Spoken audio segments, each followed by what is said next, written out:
The morning sun rose slowly over Tarkesh, painting the jagged cliffs and desert valleys in shades of amber and gold. Daniel Mercer woke first, as usual, his muscles aching but his mind alert. He had grown used to the cold, the dust, and the constant awareness that Tarkesh offered no safety to the unprepared. Yet with Karenis beside him, he felt something that had eluded him for a long time. A quiet confidence, a sense that he could face whatever the day held. Karenis was already moving among the rocks, scanning the horizon with a sharp, calculating gaze. Her movements were purposeful and silent, a constant reminder of the strength and skill she carried with her. Daniel rose and gathered the supplies they had collected from the previous days, checking water cells, energy rations, and the small tools that might aid them in the journey ahead. "We must continue," Karenis said, her voice calm but commanding. "The valley below holds more than just scavengers. There are patterns here, human. You must learn to read them if we are to reach the next waypoint safely." Daniel nodded, understanding her meaning. Tarkesh was not just a test of endurance. It was a lesson in observation, patience, and intelligence. Every movement of the wind, every shadow, every shift in the sand told a story. With Karenis as his guide, he was beginning to understand how to interpret those stories, and how to act in ways that minimized risk while maximizing their chance of success. As they descended into the valley, Daniel noticed subtle changes in the landscape. The ground had deep fissures, some partially hidden by loose sand. Twisted remnants of machinery protruded from the earth, forming jagged obstacles that required careful navigation. Karenis led the way, pointing with subtle gestures to safe footing, to unstable rocks, and to areas where small sandslides could occur. "Your observations are improving," Karenis said, noting Daniel's cautious but deliberate movements. "You notice the subtle shifts in terrain. That awareness will serve you well, human." Daniel smiled faintly. "I'm learning from the best." She allowed a small nod, acknowledging the compliment without breaking her focus. "Learning is not enough.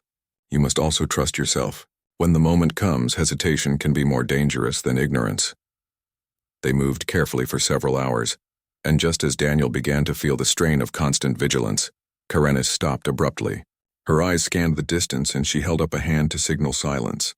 Ahead, the valley widened into a flat expanse, and Daniel could see a faint glow reflecting from several structures partially buried in sand. "They are not Tarkesh wildlife," Karenis whispered. "These structures are occupied, and I sense intelligence there. Perhaps humans, perhaps not.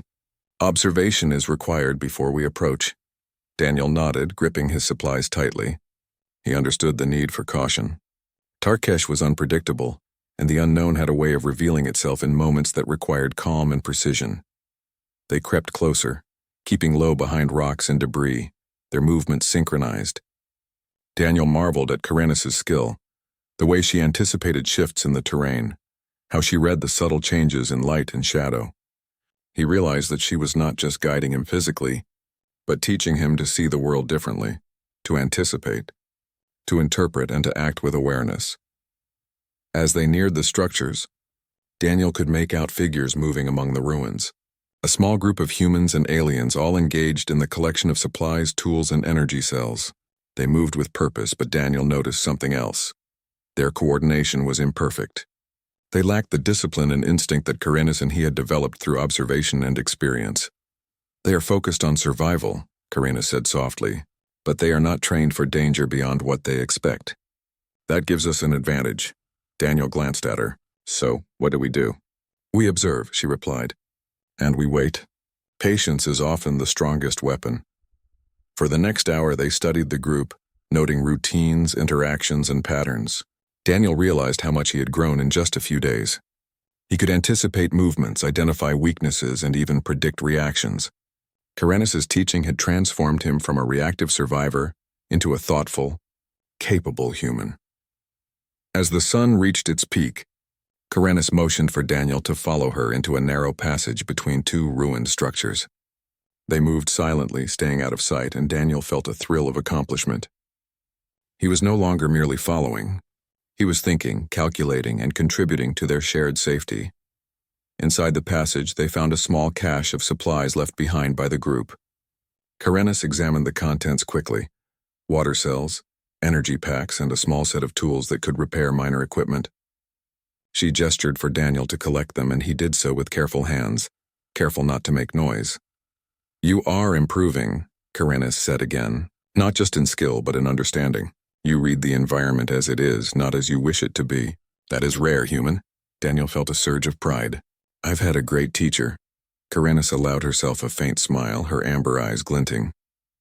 "Learning alone is not enough. You must act with awareness, courage, and purpose. That is what separates those who endure from those who falter." They continued to move with the scavengers for the next several hours, careful to remain unseen. Daniel observed patterns he had not noticed before. The way the scavengers communicated silently, the signals they gave when something required attention, the way they divided tasks among themselves. He realized that understanding behavior was as important as understanding the terrain. By late afternoon, they reached a ridge overlooking a broader valley. Below, a small settlement of structures reflected the glow of the setting sun. Karenis scanned the area, noting every detail, the placement of buildings, the movement of figures, and the patterns of light and shadow. "There may be others there," she said. "Perhaps humans, perhaps not. But we proceed carefully. Observation first, interaction later. That is the way of Tarkesh." Daniel nodded, feeling a strange sense of readiness. He had survived crashes, desert climbs, and harsh terrain. And now, under Karenis' guidance, he was learning to survive not just physically, but mentally. He was beginning to understand the value of patience, awareness, and deliberate action. As night approached, they found a sheltered spot among the rocks to rest. The wind was cooler now, carrying the scent of minerals and dust. Daniel set up a small energy shield while Karenis kept watch, her eyes scanning the horizon. "You have changed," she said quietly, "not in body but in mind. You are no longer merely reacting. You anticipate, observe, and plan. That is rare, even among humans." Daniel smiled faintly. "I've had a good teacher." Karenis' expression softened slightly. "Remember this, human. Every choice you make shapes not only your survival but also your strength. You carry a spark within you that can endure, inspire, and overcome. Never forget that." As Daniel lay back and gazed at the stars emerging above Tarkesh, he felt a renewed sense of purpose. The planet was harsh, lonely, and unpredictable, yet with Karenis at his side, he felt capable of facing whatever challenges lay ahead. He was not just surviving anymore. He was learning, growing, and discovering the depth of his own humanity. The winds whispered through the cliffs, carrying dust and the echoes of Tarkesh's forgotten past. Yet within the shelter there was quiet, trust, and determination. Daniel understood, perhaps for the first time, that human resilience was not measured solely by strength or speed, but by courage, ingenuity, and the willingness to adapt. He drifted to sleep with a calm certainty. Tomorrow would bring new challenges, but he now knew he could meet them not merely as a survivor, but as a human capable of extraordinary endurance and insight.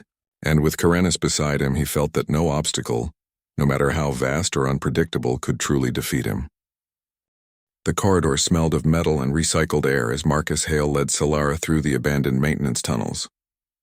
The dim lights flickered intermittently, casting long shadows that danced across the walls like silent specters. Every step echoed in the narrow passageways, yet the galaxy beyond the ship seemed impossibly quiet, as if it held its breath, waiting to see what would happen. Marcus felt the weight of the chains that had once bound Solara in his mind. Each link had been a testament to centuries of suffering, and now he carried the responsibility to free her completely. Solara floated silently beside him. Her movements were precise, almost otherworldly, yet graceful, as if she had trained her body to obey only the lightest command. She had stopped screaming, but Marcus could still feel the remnants of her pain vibrating through the air, like distant thunder before a storm. He knew that the Dominion security forces would be quick to notice any disturbance, and he could not afford mistakes. Every second counted. "Are you always this quiet?" Solara asked, her voice soft but direct, echoing faintly in his mind. Marcus shook his head. "No, but I've learned that sometimes silence says more than words." She tilted her head, studying him. "Silence? Humans are strange creatures. You listen when others ignore. You act when others hesitate. And yet you rarely speak of what you feel. Why?" He hesitated, then replied, "Because most people wouldn't understand. And sometimes feelings make you weak. Out here you need focus, control." Her eyes narrowed slightly, a faint smile brushing her lips. "Weakness, you say, perhaps. Or perhaps it is your weakness that makes you strong. You hear what others do not. You feel what others suppress. That is why you are here, human. That is why I trust you. Marcus felt a shiver run down his spine. Trust from someone like Solara was not easily given. She was ancient, intelligent, and had survived centuries in captivity. Yet despite her suffering, she had chosen to rely on him. That realization made him both proud and terrified. As they reached a junction in the tunnels, Marcus paused, pressing his back against the wall.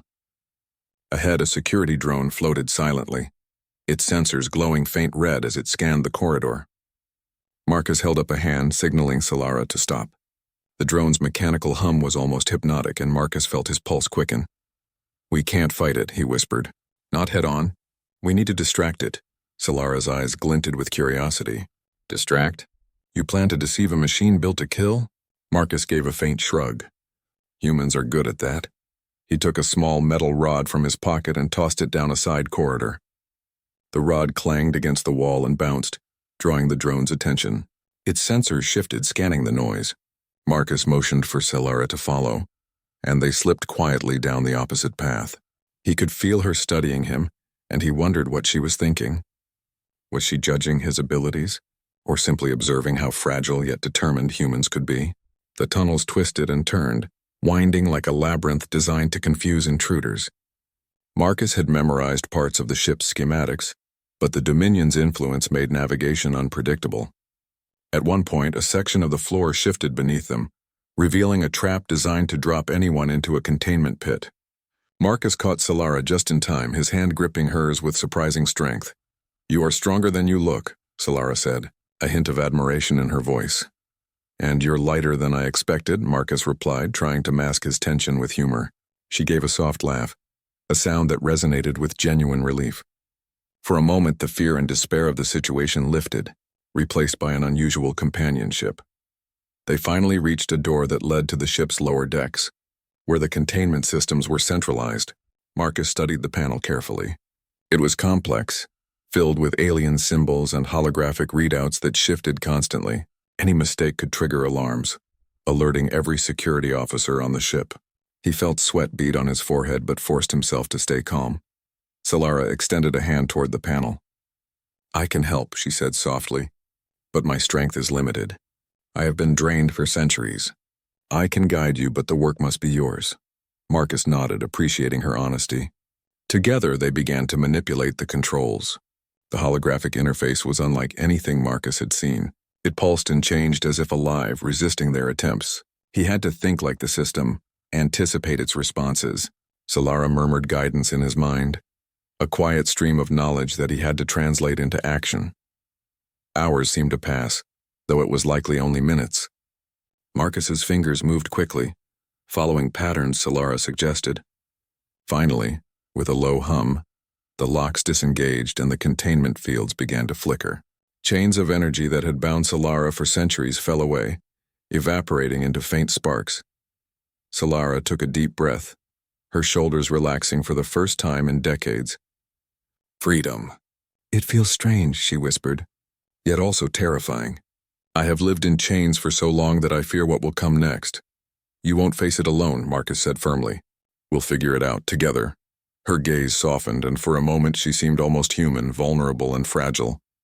Marcus felt a protective instinct surge through him. Humans were wired to care for others, to protect the weak, to act even when the odds were against them. And here, in the middle of enemy territory, he was putting that instinct to the ultimate test. Their escape, however, was far from over. As they moved through the lower decks, alarms suddenly blared. Red lights flashed across the walls, and mechanical voices announced security breaches throughout the ship. Marcus's stomach sank. They had triggered a failsafe. "Run!"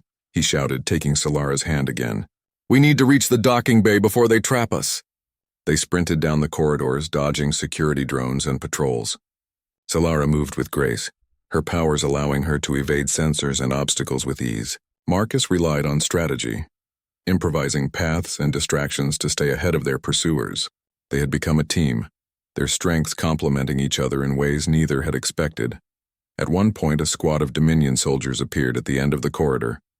Marcus grabbed a fire extinguisher from the wall and activated it, creating a dense cloud of smoke. The soldiers shouted, waving weapons blindly, while Marcus and Solara slipped past, emerging into a maintenance lift that carried them to the surface of the ship. The docking bay stretched before them, illuminated by faint starlight streaming through the windows. The human ship they had come in on was there, waiting, but the path was heavily guarded. Marcus's mind raced, calculating options, weighing risks. Solara placed a hand on his shoulder. "Do not overthink," she said. "Trust your instincts as you have trusted me." He nodded. Together they moved forward, blending strategy with speed. The guards were formidable, but Marcus had something the Dominion had underestimated: unpredictability. Humans did not follow patterns. They adapted, improvised, and used their surroundings to their advantage. Using a combination of quick thinking and Solara's subtle psychic influence, they created chaos in the docking bay, giving themselves a narrow window to reach the ship. As they boarded the human vessel, Marcus activated the engines and lifted off, the Dominion fleet behind them beginning to respond to the alarms. Solara looked out at the stars, her face a mixture of awe and sorrow. "The galaxy has changed," she murmured. "And yet it has not." Marcus kept his eyes on the stars ahead. "It will, and humans will be part of that change." Solara turned to him, her expression unreadable. "You are remarkable, human. I have seen civilizations rise and fall, and yet here you are." One soldier listening, acting. "Perhaps the galaxy has hope after all." Marcus smiled faintly, though his body ached from the chase. "Hope isn't given. It's earned. And sometimes it's found in places no one else thinks to look." The ship jumped to faster-than-light speed, leaving the Dominion fleet behind. Marcus and Solara stood together on the deck, two unlikely allies against an entire empire. And though the path ahead was uncertain, they shared something stronger than fear: trust, determination, and the unshakable knowledge that humans could make a difference where all others had failed. For the first time, Marcus realized that empathy, something so simple, so human, could become the most powerful weapon in the galaxy. Solara had suffered for centuries, ignored by all, but he had listened, and that listening had begun a journey that could change everything. As the stars streaked past the viewport, Marcus felt the weight of responsibility settle on his shoulders. The Dominion would not rest. They would come after Solara, after him, after anyone who defied their control. But for now he allowed himself a moment of calm, a brief pause to recognize what he had accomplished. He had answered a scream when no one else would. And in doing so, he had ignited the first spark of rebellion that might one day free an entire galaxy. The morning sun rose over the jagged cliffs of Zithera, painting the sky in shades of gold and violet. Ethan adjusted his equipment carefully, checking the cameras and sensors he had positioned near the cliff edge. Every detail mattered. Every movement could reveal something new about the alien female and her nest. He approached slowly, making sure his steps did not startle her. From a distance he could see her silhouette against the glowing horizon.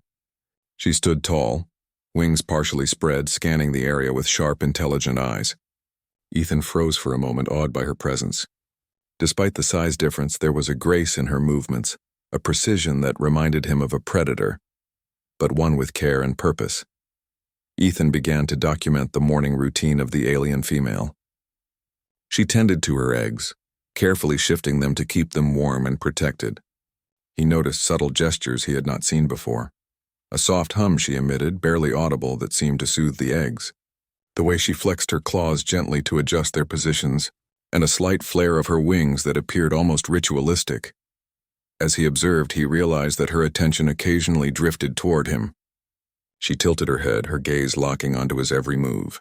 At first he thought it was curiosity, but over time, it became clear that her behavior suggested something more. She seemed to interpret his presence not merely as an observer, but as an entity significant to her, and her nest. Ethan's recorder clicked softly as he spoke into it. She watches me closely, not with fear, but recognition. I do not know if this is a bonding instinct, a territorial signal, or something else entirely. I must proceed carefully. Despite his caution, Ethan could not ignore the strange bond forming. Every day she came closer to him, her wings lowered slightly in a display that suggested acceptance rather than threat. He noticed that when he moved away, she emitted low, rhythmic sounds, almost like a call.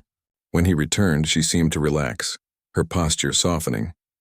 Ethan tried to maintain professional distance, reminding himself that he was here to observe, not interact. But as the days passed, it became increasingly difficult. She was not just a subject.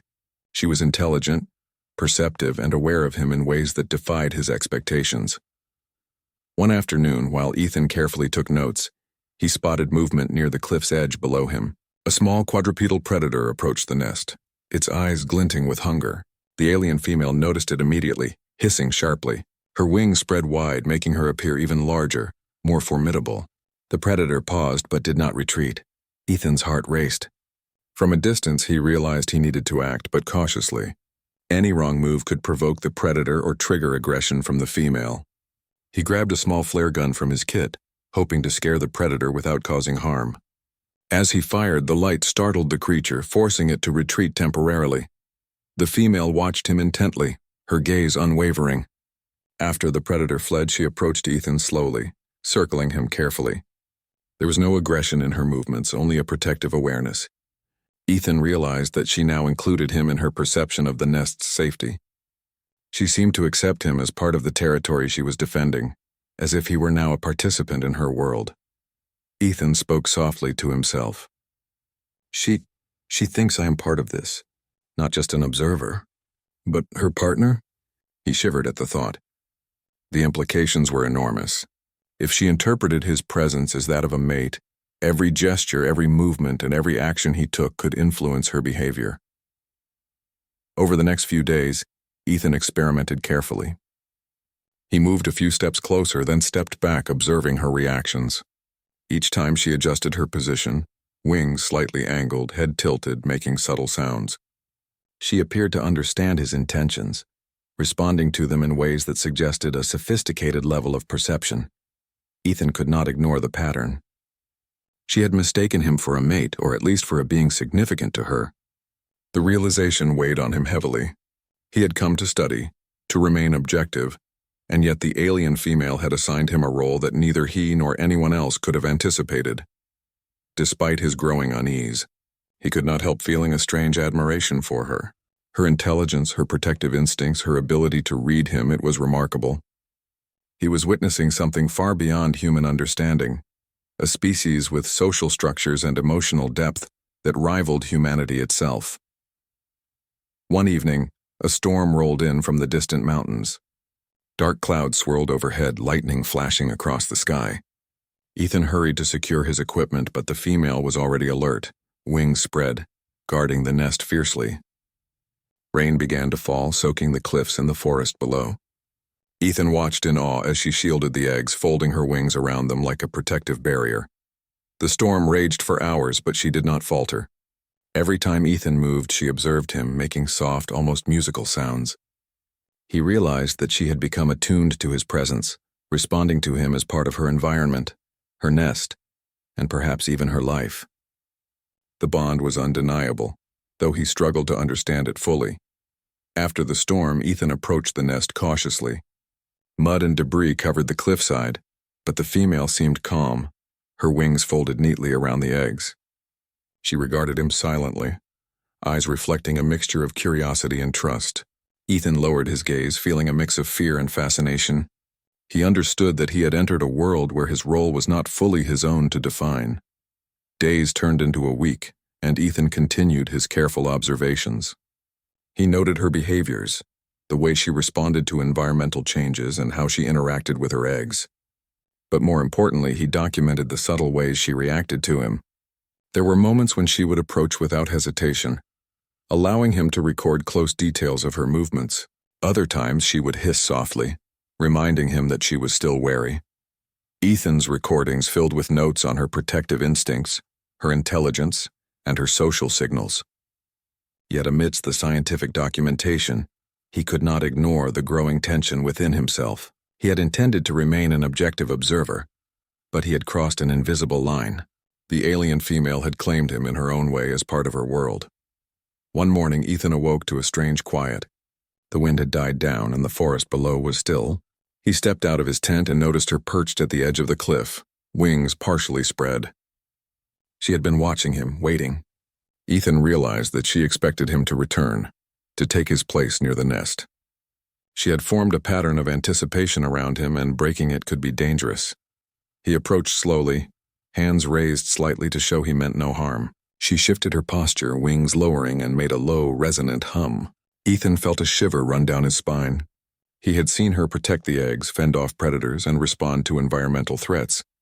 But now she seemed aware of him in a completely different way. She was communicating, subtly, intuitively, but in a language he had never learned. Ethan knelt slightly, keeping his movements calm. I don't want to frighten you," he whispered. She tilted her head, and for a brief moment their eyes met. He saw in her gaze something profound: recognition, intelligence, and perhaps a hint of expectation. He realized she fully believed he was her mate in her own way, that she had assigned him a role she understood, and he had no choice but to respect it. As the days passed, Ethan adjusted his approach. He maintained distance when necessary, but allowed her to include him in her world when she approached. He learned her signals, understanding when to step forward, when to retreat, and when to simply observe silently. The bond grew, unspoken but unmistakable. One evening, Ethan sat on a rocky outcrop, watching her fold her wings around the eggs as the sun set. He reflected on the delicate balance he had to maintain. He had come to observe, but he had become part of her life. Every decision, every movement, every gesture mattered. One wrong step could break her trust, endanger her eggs, or provoke aggression. Yet Ethan also felt a strange warmth, a connection that went beyond science. She was intelligent, aware, and perceptive. She had mistaken him for her mate, and in doing so, she had invited him into a world he had never imagined. The realization filled him with both wonder and caution. He whispered into his recorder once more. "She trusts me. She includes me in her life. And yet I am still an outsider. I must proceed with care. I cannot leave, not now. Not when I see her intelligence and the bond forming. But I must respect her world, her instincts, and her understanding. I am here as an observer, but I am also something more, whether I want it or not." As night fell, Ethan watched the stars over Zithera, the alien wind brushing his face. Below him, the female curled protectively around her eggs, wings folded tightly. He felt the weight of responsibility settle on his shoulders. The mission had begun as a simple observation, but it had evolved into something far more profound. He was no longer just a scientist. He was a participant in a world he barely understood. And in that quiet moment, Ethan realized that he would have to navigate this misunderstanding carefully. The alien female believed he was her mate, and he had to respect her perception while protecting the fragile trust between them. One misstep could change everything, and he knew that every day would be a test of patience, understanding, and courage. The asteroid belt had grown quiet again, but Marcus Hale knew that silence meant nothing. The Dominion was regrouping, preparing to strike harder and faster. Outside the viewport, distant warships glimmered faintly in the void, waiting to close in. Marcus stood at the command deck, his hands gripping the controls, eyes scanning the stars, calculating every possibility. Solara floated beside him, her expression unreadable, her pale face reflecting the dim light of the ship. "They will return," she said softly, her voice carrying the weight of centuries. "And next time they will not come alone. Their fleets will be larger, their attacks more calculated. They have learned from their mistakes." Marcus nodded, feeling the familiar knot of tension tighten in his stomach. "Then we learn too. We can't just survive, we have to strike back. We can't wait for them to make the first move." Solara's eyes glimmered with faint violet light, a sign that she was channeling the last remnants of her strength. "You understand strategy, human, but do you understand what it means to fight not just for survival but for freedom? For the lives of others who cannot fight for themselves?" Marcus met her gaze steadily.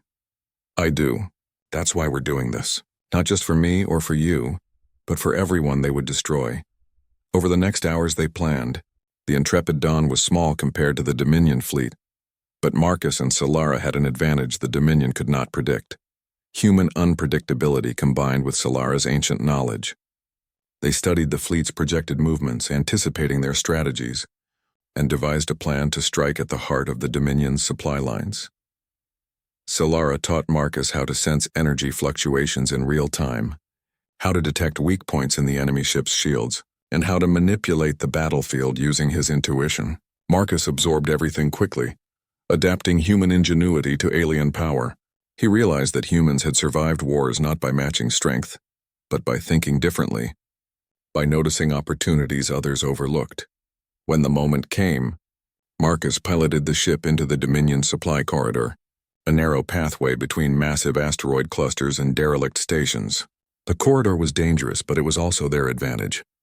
The Dominion warships, heavily armed but slow to react, would be vulnerable in such confined space.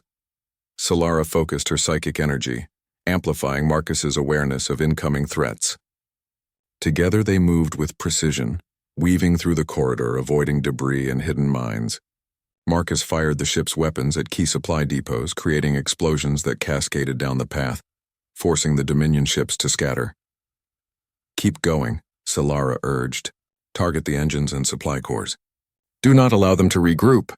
Marcus's fingers flew over the controls, timing every shot, every maneuver with perfect accuracy. He felt the thrill of battle, but also the weight of responsibility. Every action could save lives or doom them. As they progressed, the Dominion counterattacked with fighter swarms and energy beams. Marcus and Solara worked as one, combining human intuition with Solara's psychic foresight. She manipulated the enemy sensors, causing confusion and misfires, while Marcus used the chaos to navigate and strike. One by one, the enemy fighters were destroyed, and the supply depots erupted in flames. But victory was not without cost. A sudden explosion rocked the ship, sending Marcus and Solara tumbling. Sparks flew across the control room as alarms blared. Marcus gritted his teeth, forcing himself to focus. "Damage report," he shouted. Solara's eyes glowed as she assessed the situation. "Shields are at 50%. Weapons are partially offline. We cannot sustain another direct attack. We must escape or risk total destruction." Marcus took a deep breath, his mind racing. "Then we improvise. Humans survive because we adapt. Follow my lead." He guided the intrepid Dawn into a nearby asteroid cluster, using the massive rocks as cover. The Dominion fleet pursued, firing blindly at shadows and illusions Solara created. Marcus's heart pounded as he piloted through the twisting passages, narrowly avoiding collisions. Each maneuver required split-second decisions, relying on instinct, skill, and trust in Solara's guidance. At one point, a Dominion warship appeared directly in their path. Marcus's eyes widened. There was no time to evade.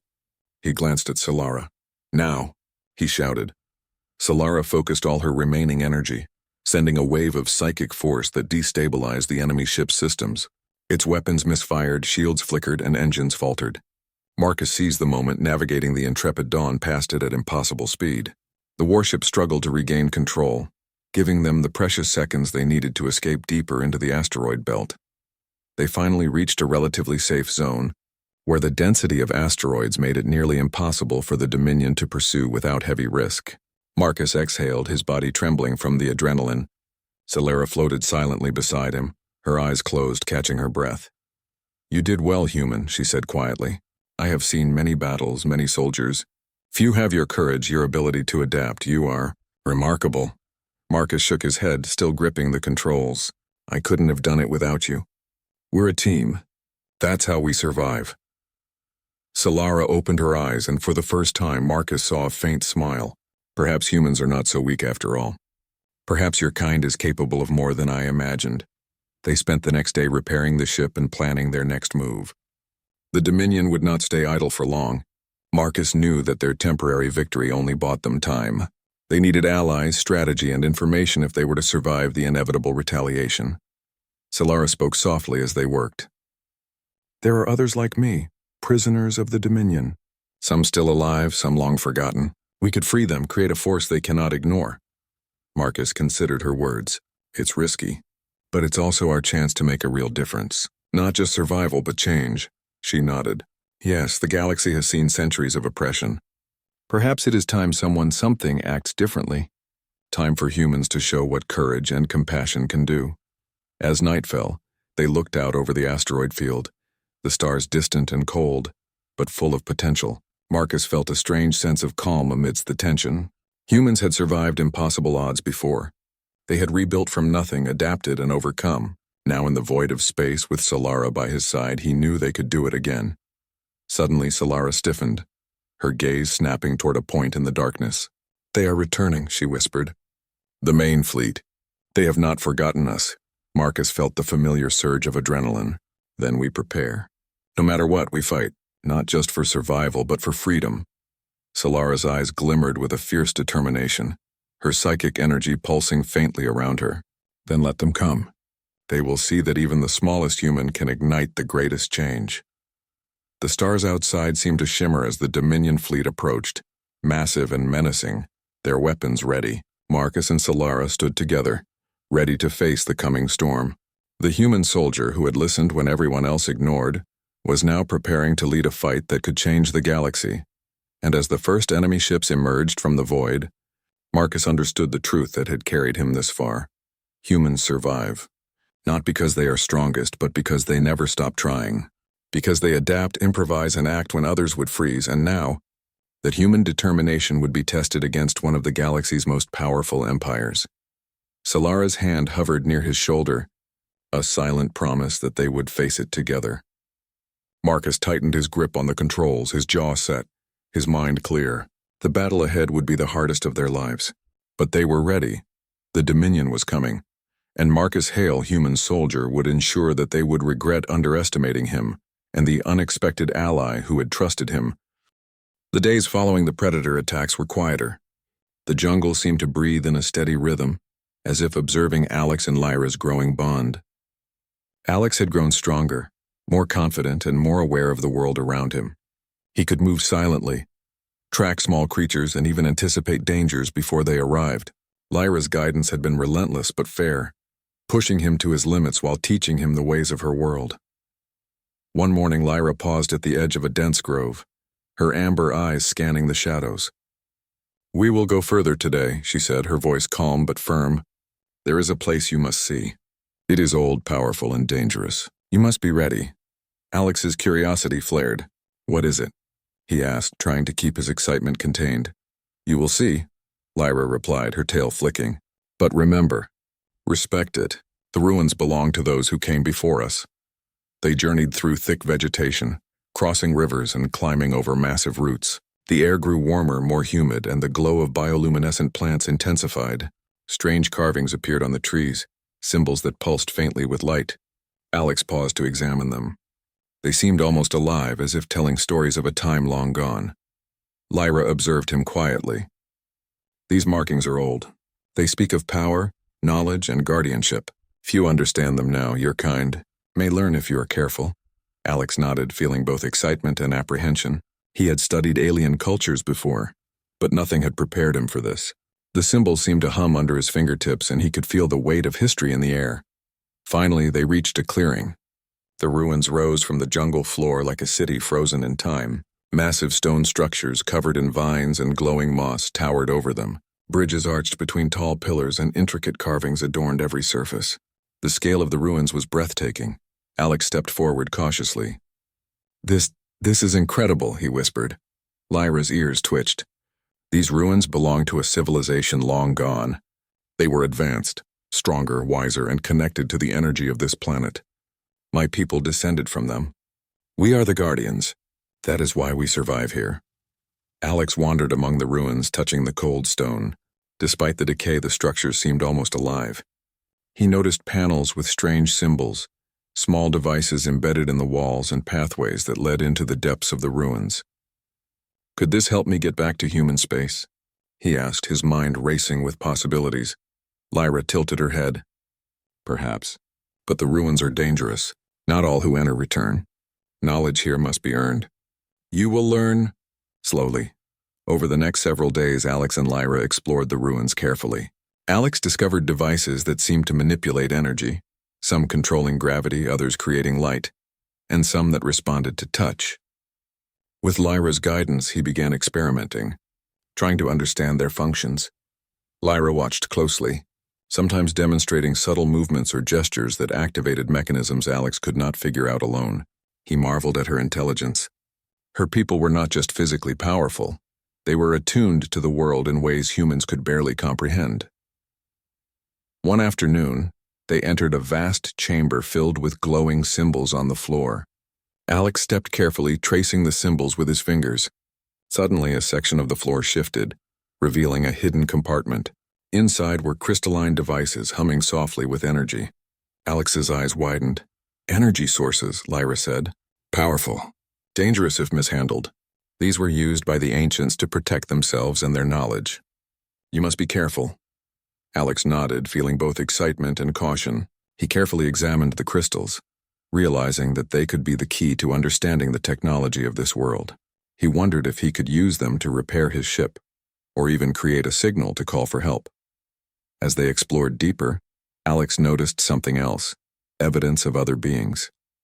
Strange footprints, partially hidden tools, and symbols that did not match the Guardian carvings. Lyra, someone else has been here, he said, concern in his voice. Lyra's ears twitched sharply. Yes, others come seeking knowledge or treasure or power. They are dangerous. We must be vigilant, Alex nodded. He realized that survival was not just about predators and the jungle. It was also about intelligence, cunning, and understanding the world around them. The ruins were not merely a place of history. They were a test, a challenge for those who dared to enter. That night they made camp inside a smaller chamber. The glow of the crystals lit the space, casting soft shadows on the walls. Alex worked carefully, repairing a small device from his ship using parts he had salvaged. Lyra observed, offering subtle guidance when he struggled. You are learning, she said softly. Your hands are human, but your mind, it can understand what was once hidden. That is rare. Alex smiled, feeling a mixture of pride and gratitude. I couldn't do this without you, he admitted. Lyra's tail flicked. Perhaps. But you are capable. You survive because you learn. That is what matters. The next day they discovered a chamber larger than any they had seen. It contained a network of platforms, pulsing lights, and strange devices suspended in mid-air. Alex's eyes widened in amazement. This is incredible, he said. What does it do? Lyra stepped forward, her claws brushing the glowing panels. This chamber amplifies energy. It can control gravity, shield, and even influence biological growth. The ancients used it to defend their civilization and maintain balance. It is powerful and dangerous. Alex reached out to touch one of the devices. It hummed under his fingers, responding to his touch. A wave of energy rippled through the chamber, lifting small objects into the air and casting intricate patterns of light. He laughed in wonder. It's amazing. I've never seen anything like this. Lyra watched carefully. Control comes with understanding. The ancients trained for years to use this safely. You must respect it or you risk harm. Alex nodded, absorbing every detail. He realized that this knowledge could change everything, not just for him, but for his understanding of the galaxy. He had survived crashes, predators, and alien worlds, and now he was uncovering technology that could surpass human understanding. Their exploration was interrupted by distant sounds, echoes of movement outside the ruins. Lyra's ears twitched. She moved to the entrance, alert and tense. Others approach, she said. We must be ready. Alex's heart raced. He had faced predators before, but now the threat was different. Intelligent, possibly hostile beings seeking the same knowledge they had discovered. Lyra positioned herself between Alex and the entrance, her stance protective and commanding. When the intruders entered, a group of smaller humanoid creatures armed with crude energy weapons, Alex realized the danger was immediate. Lyra's tail flicked, her claws extended. Stay behind me, she instructed. The confrontation was intense. Lyra moved with unmatched speed and strength, deflecting attacks, disarming enemies, and protecting Alex at every turn. Alex used his knowledge of the ruins and his quick thinking to manipulate devices, creating barriers and traps that neutralized threats.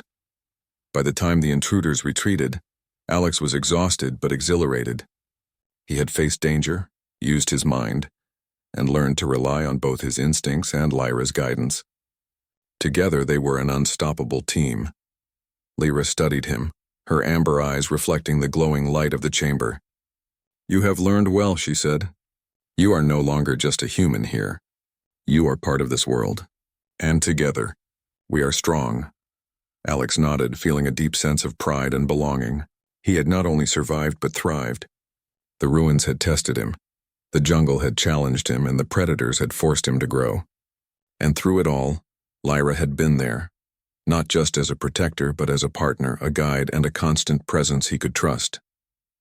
As night fell, they returned to the smaller chamber to rest. The glow of the crystals bathed the walls in soft light, and the jungle outside hummed quietly. Alex sat near Lyra, watching her curl beside him, protective and calm. "You've changed," Lyra said softly. "Your mind is sharper. Your instincts better. You are learning not just to survive, but to thrive. That is what matters here," Alex smiled. "I couldn't have done it without you," he admitted. "You've taught me so much." Lyra's tail flicked, a sign of approval. "You have also learned from yourself. That is important. You survive because you adapt. You are part of this world now, and as my mate, you are part of me." Alex felt a warmth in his chest. He understood now that being claimed by Lyra was more than a protective instinct. It was a bond of trust, respect, and partnership. He was no longer alone. He had a companion, a teacher, and a protector. Together they could face the dangers of the jungle, the mysteries of the ruins, and whatever challenges lay ahead. As he drifted to sleep, Alex realized that life on this planet was no longer about survival alone. It was about partnership, trust, and the discovery of something extraordinary. He had a protector, a friend, and a guide, and he was ready for whatever the next day might bring.